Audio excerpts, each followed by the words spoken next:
Captain Jake Morrison stood on the bridge of the horizon, watching the blue and green planet below. New Terra. It looked so much like Earth that it made his chest ache. Human colonists had found this world 2 years ago, built homes, planted crops, and started families. Now, Council ships surrounded it like vultures. "Captain, the Council peacekeepers are demanding we move away," his communications officer said. Her voice was tight with anger. Jake clenched his jaw. "Tell them we're a diplomatic vessel. We have every right to observe." Through the viewport, he could see the massive Council ships descending toward the colony. They were beautiful in a cold way, all smooth metal and glowing lights. The Vrix built their ships to intimidate, and it worked. Each one was 3 times the size of the horizon. Down in the Council chambers, Ambassador Lauren Fitzgerald was fighting a losing battle. She stood before the semicircle of alien representatives, her hands gripped tight on the podium. "This is wrong," Lauren said, her voice echoing in the vast chamber. "These people settled an unclaimed world. They followed every rule you gave us. And now you're forcing them to leave?" Council Arbiter Zek Theron looked down at her from his elevated seat. His species, the Vrix, were tall and thin, with gray skin, and too many joints in their limbs.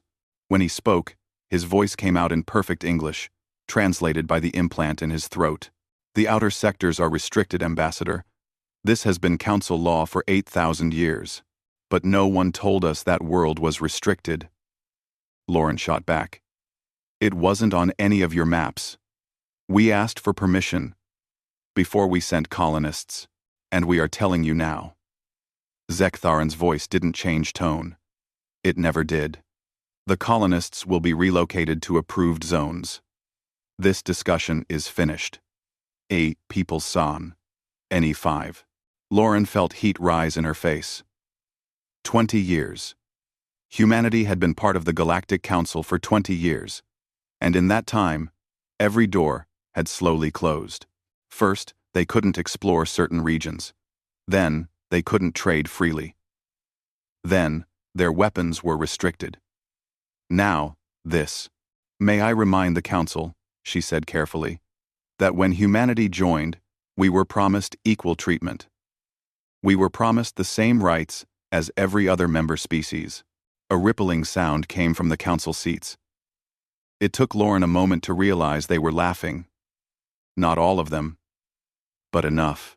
Ambassador Fitzgerald, another Council member, spoke up. This one was from the Quellan, a species that looked like walking crystals. "Your people have been spacefaring for barely a century. The youngest Council race before you had been traveling the stars for 6,000 years before joining. You must understand that certain precautions are necessary." "Precautions?" Lauren's voice rose despite her training. "You're treating us like children, like we can't be trusted." "Can you be?" Zek Theron asked. "Your history is filled with violence. War after war after war. We are simply ensuring the safety of the galaxy." Lauren opened her mouth to argue, then closed it. She had given this speech before. They had heard it before. Nothing ever changed. "The decision stands," Zek Theron said. "Evacuation begins tomorrow." Back on the horizon, Jake watched the first Council transport land near the main colony settlement. Through his scanner, he could see the colonists gathering in the town square. There were maybe 300 people down there. Farmers, engineers, teachers. They had left Earth for a new start. A new world. "Sir, I'm picking up raised voices," his sensor operator said. "The colonists aren't boarding the transports." Jake wasn't surprised. He wouldn't either. "Keep monitoring," he ordered, "and record everything." Below, Council peacekeepers in their white armor were gesturing at the humans. The colonists stood their ground.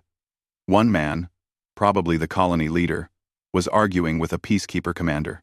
Jake couldn't hear the words, but he could see the man's arms sweeping toward the fields, the buildings, the homes they had built. Then the peacekeepers raised their weapons. "Oh no," Jake whispered. The weapons didn't fire bullets or lasers. Instead, they released a pulse of blue light that knocked the colonists backward. Men and women fell to the ground, crying out. Children screamed. The peacekeepers moved forward, grabbing people and dragging them toward the transports. One woman broke free and ran toward her home. A peacekeeper caught her and slammed her against the wall. Even from orbit, Jake could see the blood on her face when she fell. "Sir," his weapons officer said quietly, "we could." "No." Jake cut him off, though his hands were shaking. "If we fire on Council ships, it's an act of war. Earth isn't ready for that. So we just watch?" Jake didn't answer. What could he say? They were one ship. The Council had thousands. The evacuation took 6 hours.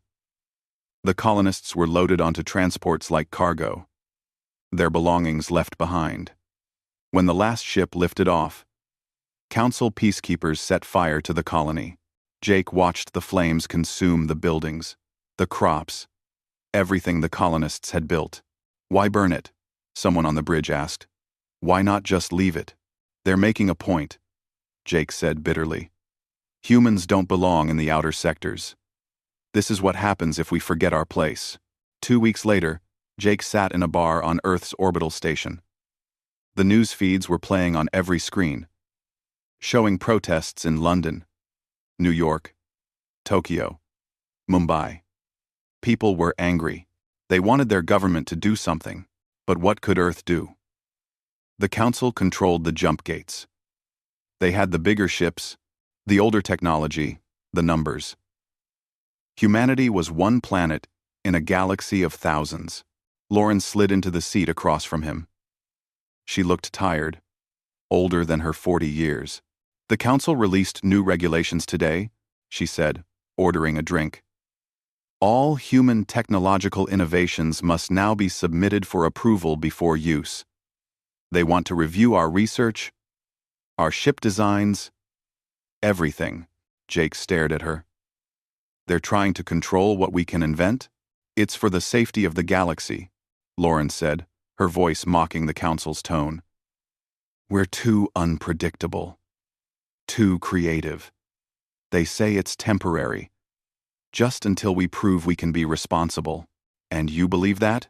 "I don't believe anything they say anymore." Lauren took a long drink.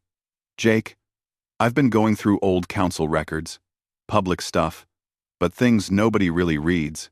Do you know what I found?" "What?" "Humanity isn't the first species they've done this to. Every few thousand years, a new race joins the Council. And every time, if that race shows too much potential, the restrictions start. Some species fight it and get crushed. Most just accept it and slowly fade away." She looked at him with hollow eyes. "We're being strangled, Jake. Slowly. So slowly that most people don't even see it." Jake looked at the news feeds again. The protests were growing larger. How long before people stopped protesting and started demanding action? How long before Earth's government had to choose between submission and rebellion? "What do we do?" he asked quietly. Lauren didn't answer. Neither of them knew. Not yet. But somewhere in the depths of space, in secret shipyards and hidden laboratories, some humans were already preparing. They had seen this coming. They knew patience had limits, and those limits were approaching fast. Dr. Ryan Palmer brushed dirt away from the carved stone, his heart racing. He had been studying dead civilizations for 15 years, but nothing had prepared him for this. The ruins on Kepler 442 were old, maybe 10,000 years old, but the writing was clear enough once you knew how to read it. "Katie, you need to see this," he called over his shoulder. Katie Chen climbed down into the excavation pit, her intelligence officer uniform already covered in dust. She wasn't supposed to be here. The Council had classified this planet as off-limits for research, but Ryan had insisted there was something important here, and Katie had learned to trust his instincts. "What am I looking at?" she asked. Ryan pointed to the carved symbols. This was the Kareth civilization. According to Council records, they died out naturally about 9,000 years ago. Peaceful people. Just faded away. He ran his finger along the stone. But this tells a different story. Obplosion. Just faded away. Katie leaned closer. Her translator implant hummed as it processed the ancient language. We are dying not from disease or war, but from invisible chains, she read aloud. The Council fears what we might become. They limit our ships. They restrict our colonies. They review every new idea we have and find reasons to forbid it. We are not allowed to grow. We are not allowed to thrive. By the time our people realize the truth, it will be too late. The words hung in the air between them. There's more, Ryan said quietly. He pointed to another section. They mentioned 2 other species before them. The same thing happened to all of them. The Council finds promising races and slowly suffocates them. Katie felt cold despite the warm air. We need to take this to Ambassador Fitzgerald. The Council will say we're misunderstanding it. That we're seeing what we want to see. 1. Maybe. Katie pulled out her scanner and started recording everything. But I've been intercepting Council communications for 3 months now. Encrypted stuff they don't think we can decode. Ryan, they're talking about us. About humanity. What are they saying? Katie's jaw tightened. They're scared of us. Not because we're violent, because we innovate too fast, because we ask too many questions, because in 20 years, we've developed technology that took other species 200 years to create. She looked at him. They have contingency plans, Ryan. Military plans. Just in case humanity becomes a threat. We're not a threat. We just want to be left alone. Try telling them that. 3 weeks later, Ambassador Nicole Warren stood before the full Council assembly. She was young for a diplomat, only 32. But she had a gift for finding information people wanted to hide. The evidence she had gathered was damning. Honorable Council members, Nicole began, her voice steady despite her nerves. I come before you today with proof that humanity has been deliberately suppressed. The chamber erupted in noise. Council members shouted over each other. Zektheron raised one long hand for silence. Ambassador Warren, you are out of order. Am I? Nicole activated the holographic display. Images of the Kareth ruins appeared, along with decoded Council communications. We've found records of 3 civilizations before us that were restricted, limited, and eventually forgotten. We've intercepted your own communications, discussing how to keep humanity contained. Those communications are classified, another Council member sputtered. They were, Nicole agreed. We're better at code-breaking than you thought. She turned to face Zektheron directly. You've been studying our military tactics. You've been preparing for war with us while pretending to be our allies. Why? Zektheron's face showed no expression. His species didn't have the muscles for it. The Council must consider all possibilities. Your species is unpredictable. We trusted you, Nicole said, her voice breaking slightly. We gave up our independence to join your Council. We followed your rules, even when they hurt us. And all along, you were planning how to destroy us if we stepped out of line. Not destroy, Zektheron corrected. Contain. There is a difference. Not to the species being contained. The chamber went silent. Nicole could feel dozens of alien eyes on her. Some looked angry. Some looked uncomfortable. A few looked sympathetic. This session is closed, Zektheron announced. We will review your evidence and respond in due time. In due time? Nicole's voice rose. How much time? Another 1,000 years, while you slowly strangle us? Ambassador Warren, you will leave now, or you will be removed. Nicole left. But the damage was done. The truth was out. Back on Earth, Commander Brandon Hayes watched the news with growing alarm. The Council's response to Nicole's accusations had come faster than expected. New regulations. Mandatory genetic monitoring for all humans. Cognitive stability assessments to ensure humans weren't becoming too aggressive or unstable. They want to monitor our DNA, his second-in-command said in disbelief. They want to test our brains. They want to make sure we stay docile. Brandon corrected. He pulled up the tactical display. Red dots were appearing across the screen. And they're moving ships toward Earth space. 40 cruisers so far. More coming. Are they going to attack us? I don't know. But we'd be fools not to prepare. Brandon opened a secure channel. Get me Captain Morrison on the horizon. And wake up. General Hoffman. Tell her it's happening. On the horizon, Jake received the message and felt his stomach drop. He had hoped it wouldn't come to this. He had hoped diplomacy would work. That reason would prevail. He had been wrong. Sir, Council ships are taking positions around all human colonies, his sensor officer reported. Not just the outer sector ones. All of them. They're cutting us off, Jake realized. If we don't submit to their new regulations, they'll isolate us completely. No trade. No travel. We'll be prisoners on our own worlds. Lauren's voice came over his communicator.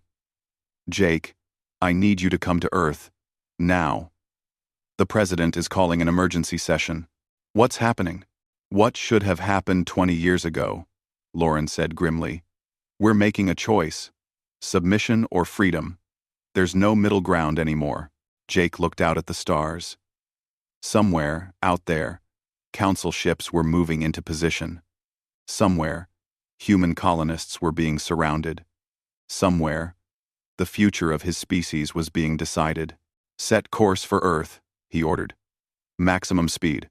As the horizon jumped to faster than light, Jake thought about the Kareth, about the civilizations that had come before. They had accepted their fate. They had let the Council slowly choke the life out of them. Humanity wouldn't make that mistake.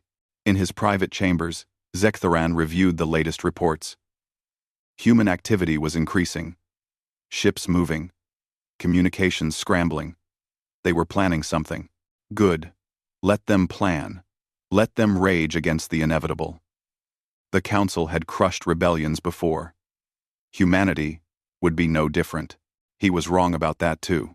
Across human space, in hidden shipyards built in the shadows of gas giants and asteroid fields, ships were waking up. Weapons systems were coming online. Soldiers were putting on armor. Scientists were uploading their secret research, the innovations they had hidden from Council review. Earth's government had planned for this day.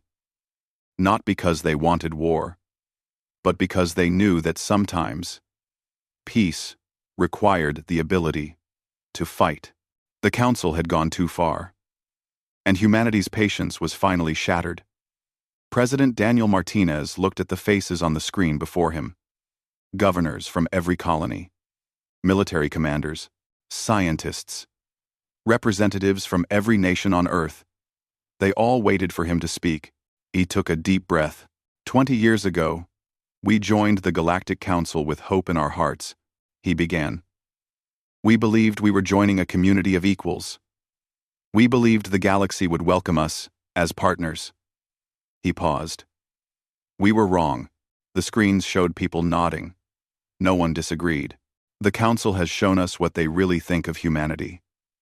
We are not partners. We are not equals. We are a problem to be managed. A threat to be contained. Daniel's voice grew stronger. They want to control our genes. They want to test our minds.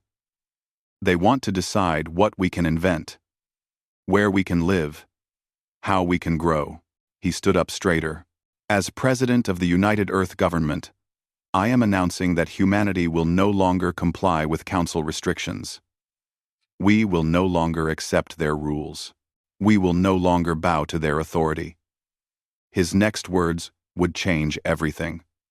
Effective immediately. Humanity withdraws from the Galactic Council. We will chart our own path among the stars. Silence filled the room. Then someone started clapping. Then another. Within seconds, everyone was on their feet. Applause thundering through the speakers, but Daniel knew what came next. The Council would not let them leave peacefully. In her office, General Lisa Hoffman was already preparing for war.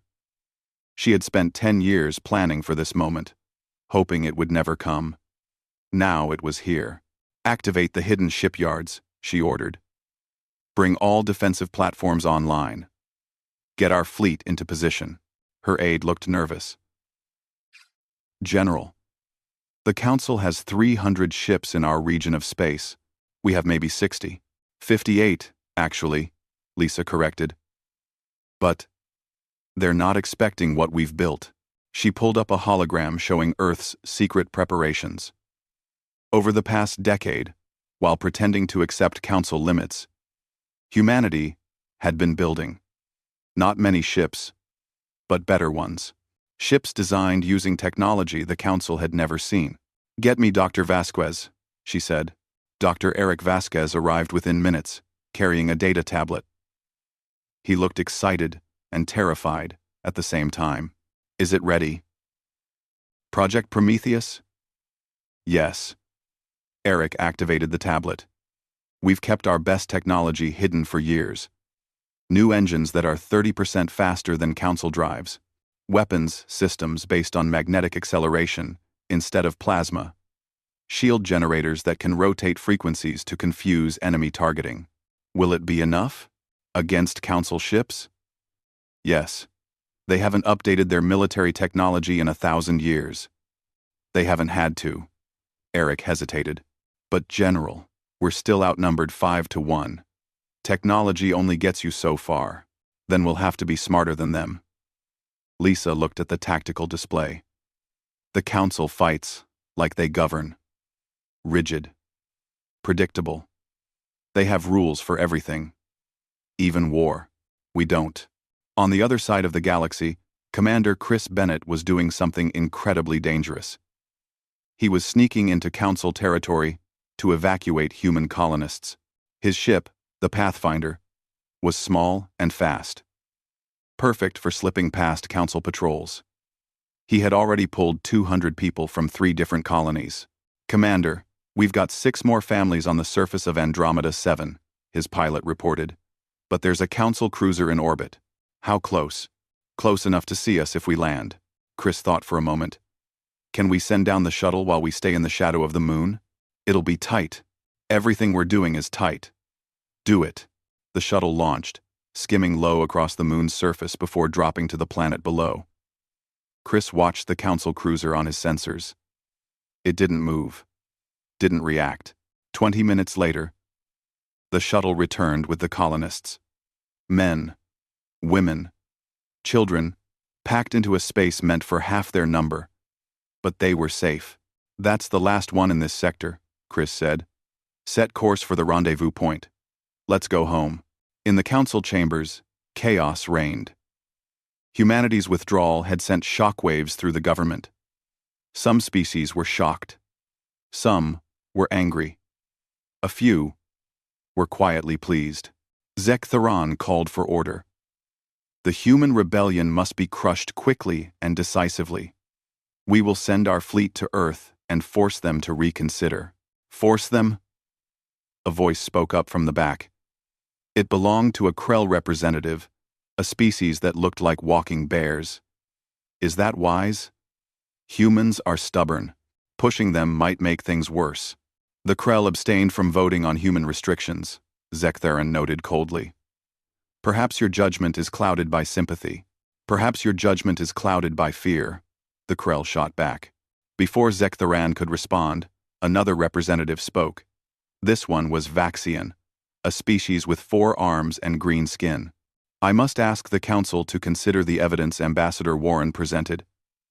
If the humans are correct about our treatment of emerging species, we should address this, rather than attacking them. The evidence was stolen through illegal means, Zektheron said firmly. And the matter is closed. The vote is clear. Military action is authorized. But privately, some Council members were having doubts. The humans had proof of Council manipulation. What if other species started asking questions? What if they started looking at their own restrictions differently? Ambassador Kevin Park was counting on exactly that. He was meeting secretly with representatives from 3 species, all of whom had grievances against the Council. We're not asking you to fight with us, Kevin explained. We're only asking that you don't fight against us." The Krell representative leaned forward. "What exactly does that mean?" "It means when council orders come through, maybe your ships have communication problems. Maybe your weapons systems need maintenance. Maybe you're in the wrong position at the wrong time." Kevin smiled slightly. "Accidents happen. You're asking us to commit treason," the Vaxian said. "I'm asking you to think about your own people. How many restrictions do you live under? How many of your ideas has the council rejected? How many of your colonies have been relocated?" 9. Silence. Then the Krell spoke. "If humanity wins this war, what happens to the council?" "The council dies," Kevin said bluntly. "But something better takes its place. A federation based on freedom and equality. Not control and fear. All species welcome. All voices heard. And if you lose, then the council crushes us. And you all learn to keep your heads down forever." The representatives exchanged glances. None of them committed. But none of them refused either. Back on Earth, Jake Morrison stood in the briefing room with 50 other ship captains. General Hoffman was explaining the battle plan. "The council fleet will come through the Centauri gate," she said, pointing at the star map. "They'll expect us to defend Earth directly.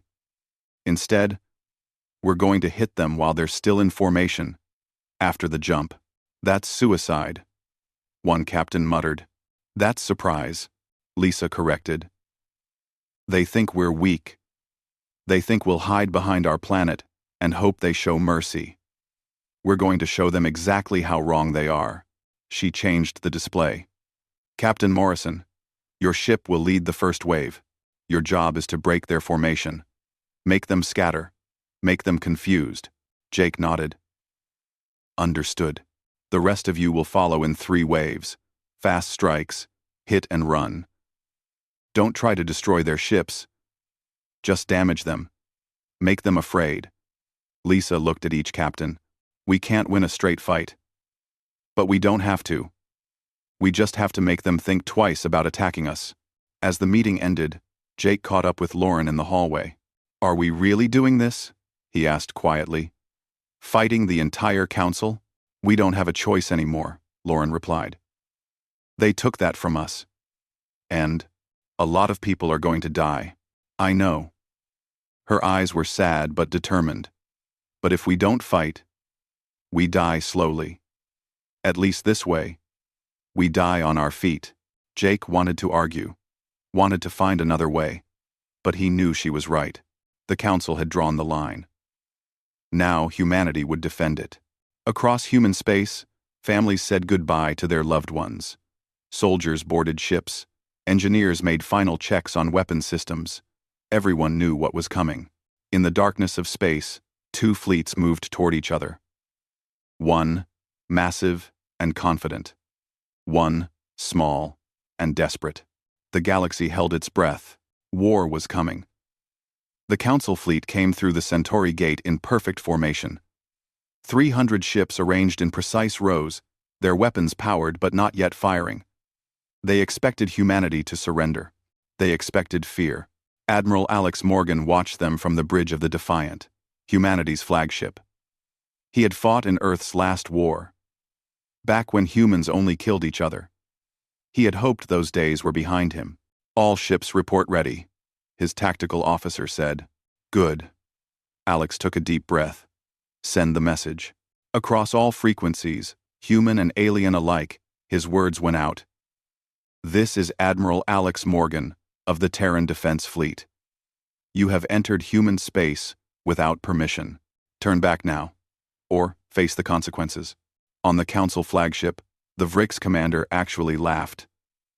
"They have 60 ships. We have 300. They dare threaten us? Should we respond, Commander? No. Simply open fire on their border station. Let them watch it burn. Then, they will understand. Then we'll understand. Then we'll understand. Then we'll Then we'll understand." The Council ships moved forward. Armstrong Station, humanity's first deep space outpost, sat in their path. 2,000 people lived there. Families, workers, scientists. Alex watched the council fleet advance. "Wait for it," he whispered. The council ships came into range. Their weapons began to glow. "Now!" Alex shouted. The space around the council fleet erupted with light. 50 human ships dropped out of stealth mode, appearing from nowhere. They had been hiding in the debris field, their engines cold, their signatures masked. Before the council could react, human weapons fired. The new magnetic accelerators didn't shoot plasma or lasers. They shot solid metal slugs at incredible speeds. The council shields, designed to deflect energy weapons, barely slowed them down. 6 council ships exploded in the first volley. "Break formation," Alex ordered. "Attack pattern Delta set." The human ships scattered like a swarm of angry hornets, each one darting between the larger council vessels. They didn't fight fair. They didn't fight with honor. They fought to survive. Lieutenant Tyler Grant pulled his starfighter into a tight turn, his body crushed by the G-forces. Behind him, 2 council interceptors tried to follow. They couldn't match his maneuver and crashed into each other. "This is Falcon 6, Tyler called over the radio. "Take it," his squadron leader responded. Tyler pushed his engines to maximum. The council flagship was enormous, its hull covered in weapons and armor. But between the armor plates, there were gaps, weak points. He fired his missiles straight into one of those gaps. The explosion wasn't huge, but it was enough. The flagship's main weapon went offline. More importantly, it sent a message. Humans could hurt them. On the Defiant, Alex watched the battle unfold. The council ships were trying to reform their lines, but human vessels kept hitting them from unexpected angles. It was chaos. Beautiful, deadly chaos.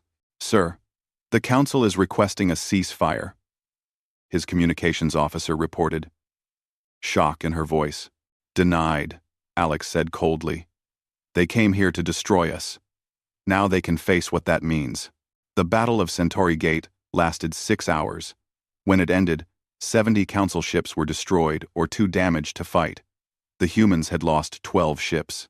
The galaxy watched in disbelief. Humanity had won. But Alex knew this was just the beginning. Dr. Amy Richardson worked frantically in her lab aboard Earth's orbital station. The battle had shown that human weapons worked, but the council would adapt. They always did. "We need something they can't counter," she muttered, pulling up tactical data from the fight. Her assistant, a young man named Pete, looked over her shoulder. "What about their communication networks? Every council ship uses the same frequency bands. If we could jam those..." Amy stopped, looked at him. "Say that again. Jam their communications? Not jam." "Hijack." Amy's fingers flew across the keyboard. "What if we don't just block their signals? What if we replace them? Feed false orders to their ships? Is that possible? The Council has used the same military protocols for 1,000 years. They never updated them because they never needed to." Amy smiled grimly. "Let's teach them why that was a mistake." 2 weeks later, the Council tried again. This time they sent 500 ships, determined to overwhelm humanity through sheer numbers. Admiral Morgan met them at Proxima Gate with 40 ships. On paper, it was suicide. In reality, it was a trap. "Dr. Richardson, are you ready?" he asked. On Earth, Amy activated her new system. Sending the signal.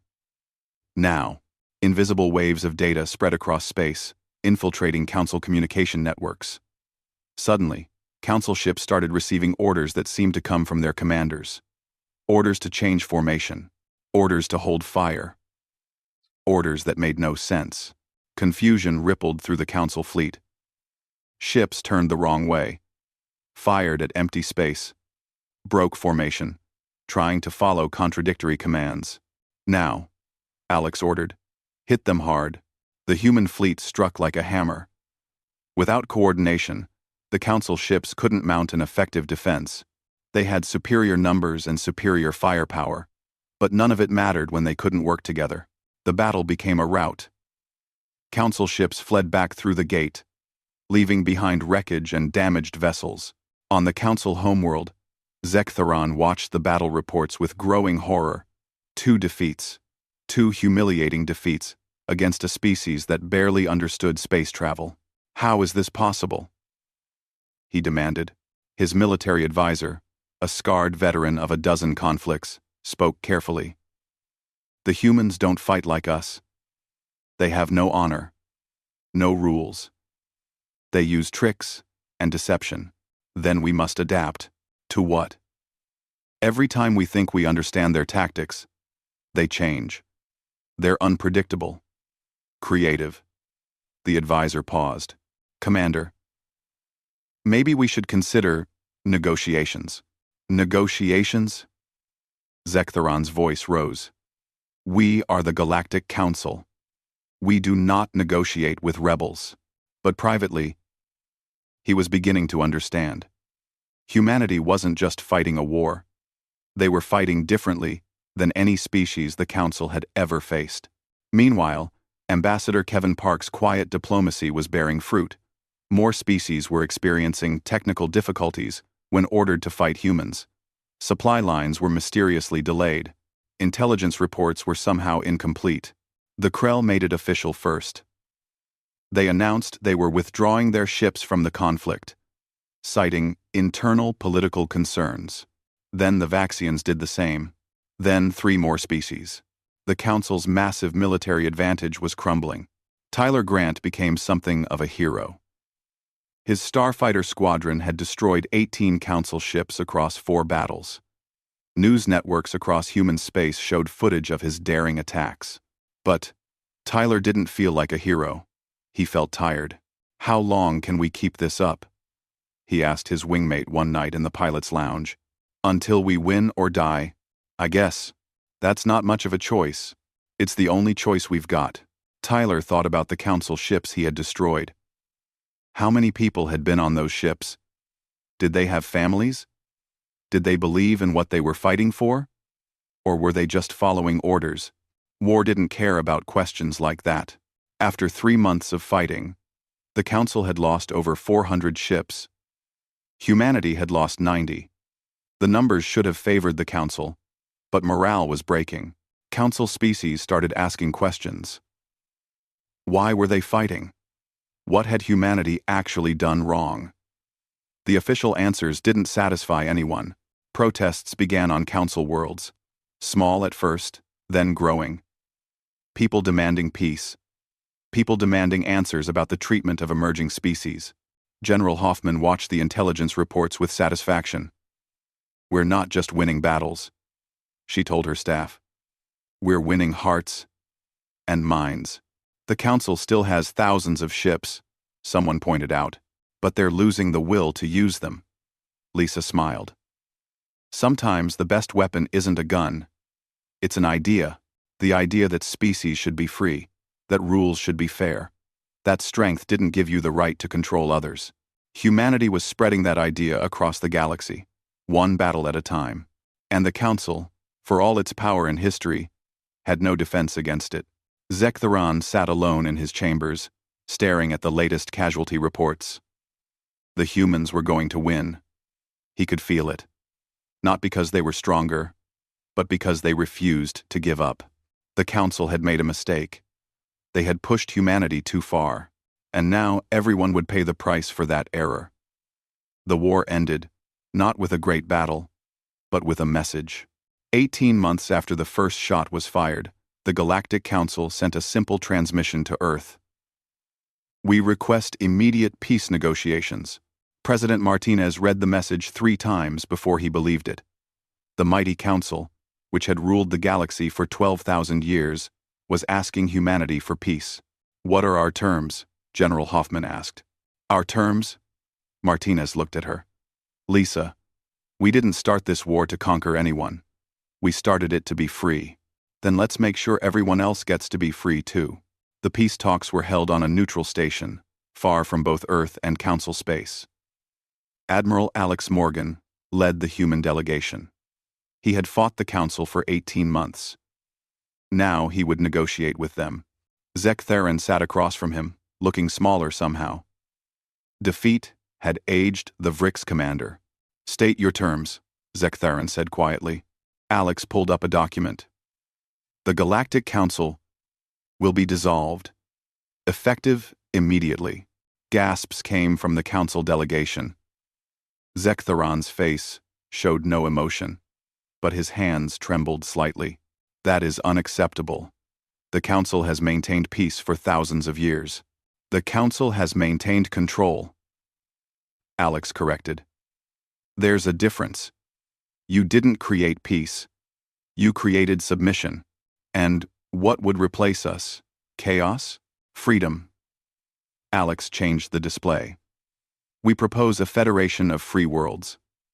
Membership is voluntary. All species are equal. No one gets restricted because of their age or history. No one gets controlled because others fear them." A Quellan representative spoke up. "And who would lead this federation?" "No one," Alex said. "That's the point. Decisions are made by majority vote. Every member gets one vote, whether they've been spacefaring for 10,000 years or 10 minutes. "Impossible," another council member declared. "Younger species need guidance. Without structure, without oversight, without someone telling them what to do, they might actually flourish." Alex finished. "Like humanity did. Once you stop choking us." Lauren Fitzgerald, now called Chancellor Fitzgerald, joined the discussion. "We're not asking you to surrender your dignity. We're asking you to surrender your control over others. Join the Federation as equals, or don't join. The choice is yours." Zektheran was silent for a long moment. "And if we refuse? If we try to rebuild the council? Then you'll be alone," Lauren said simply. 37 species have already signed the Federation Charter. More are joining every day. The old order is dead, Arbiter Zektheran. You can help build something new. Or you can fade into history. The negotiations lasted 2 weeks. In the end, most council species agreed to join the Federation. Some did so eagerly, happy to be free of restrictions. Others joined reluctantly, seeing no other choice. A few species, including the Vrix, refused. They withdrew to their home systems, bitter and proud. "Let them go," Martinez said, when some advisors suggested forcing them to join. "We fought for freedom. That means the freedom to say no." The new Federation Council held its first meeting 3 months later. The chamber looked different than the old council. Instead of elevated seats showing rank and importance, everyone sat in a circle. Equal. Lauren stood to open the session. "Welcome to the first meeting of the Federation Council. We have much work to do. Species to welcome, laws to write, a future to build, and protection to provide," added the Krell representative. "The galaxy still has dangers. Pirates, rogue states. The Vrix may yet cause trouble. That's why we're forming the Federation Defense Force," Alex announced. "Human ships will form the core, but we're inviting all member species to contribute. Not to conquer, not to control, but to protect those who cannot protect themselves." It wasn't perfect. Arguments broke out over trade routes, over resource rights, over a dozen different issues. But they were honest arguments between equals, not orders from on high. For the first time in thousands of years, the galaxy was truly free. Jake Morrison, now an admiral himself, stood on the bridge of his new ship. It wasn't called Horizon anymore. The crew had voted to rename it Unity, and the name fit. His crew was mixed now. Humans, Krell, Vaxians, even a few former council species who had seen the value in humanity's vision. They worked together, exploring regions of space the old council had declared off-limits. "Admiral, we're approaching the Forbidden Zone," his navigator said. "There are no forbidden zones anymore." Jake replied with a smile. Let's see what we find. They found wonders, ancient civilizations, new resources, empty worlds perfect for colonization. The galaxy was so much bigger than the Council had ever admitted. On New Terra, the colonists had returned. They rebuilt their homes, replanted their fields. This time, no one would force them to leave. Commander Chris Bennett helped with the reconstruction, his military career transitioning to humanitarian work. He preferred it this way. You know what's funny? One colonist said to him. The Council said we couldn't handle freedom, that we needed them to guide us. And we're doing just fine without them. Dr. Ryan Palmer continued his archaeological work, now with full Federation support. He found evidence of 6 more civilizations the Council had suppressed. Their stories were added to the Federation archives, a warning of what happens when fear rules. Dr. Amy Richardson became the Federation's Chief Technology Officer. She encouraged innovation, collaboration, and the free exchange of ideas. Without Council restrictions, technological advancement exploded across member worlds. Lieutenant Tyler Grant retired from combat and became a flight instructor. He taught young pilots from a dozen different species, showing them that being a warrior didn't mean being violent. It meant protecting what mattered. One day, Zek Theron came to the Federation Council. He was old now, older than most of his species lived. He asked to speak with Chancellor Fitzgerald, privately.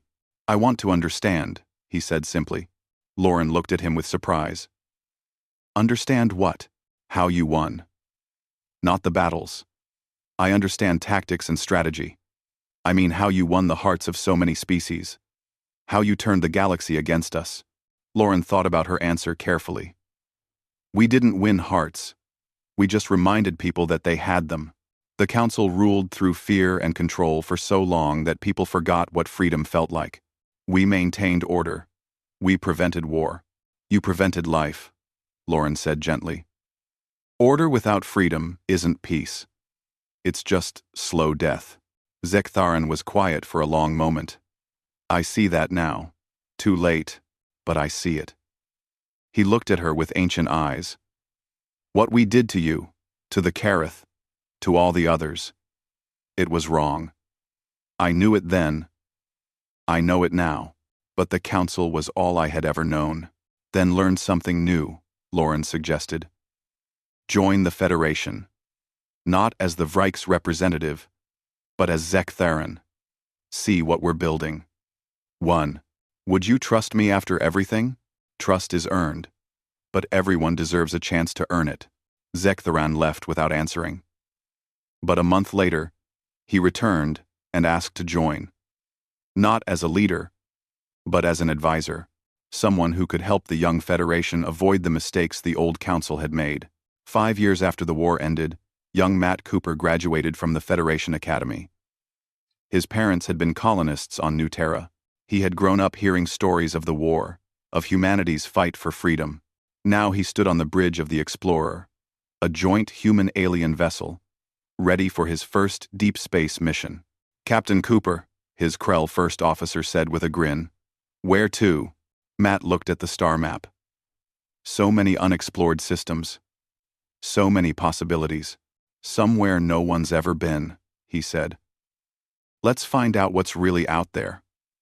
The ship jumped to faster than light speed, leaving Earth far behind. Back on Earth, in the Federation archives, someone recorded the final entry in the history of the war. The Council believed humanity was dangerous because of our capacity for violence. They were half right. We are dangerous, but not because we can fight. We're dangerous because we refuse to accept that things must always be the way they've been. We believe in change, in growth, in freedom. The Council went too far. They pushed us until our patience shattered. But when it did, we didn't become destroyers. We became liberators, not just for ourselves, but for everyone who had forgotten what it meant to be free. The old galaxy died the day humanity said no. A new one was born in its place. A better one. A free one. And that is the most dangerous thing of all. to those who would control others, hope. Across the Federation, on thousands of worlds, people of hundreds of species looked up at the stars and dreamed. They dreamed of exploration, of discovery, of possibilities their ancestors had never been allowed to imagine. The Council had tried to contain humanity. Instead, humanity had set the galaxy free, and the adventure was just beginning.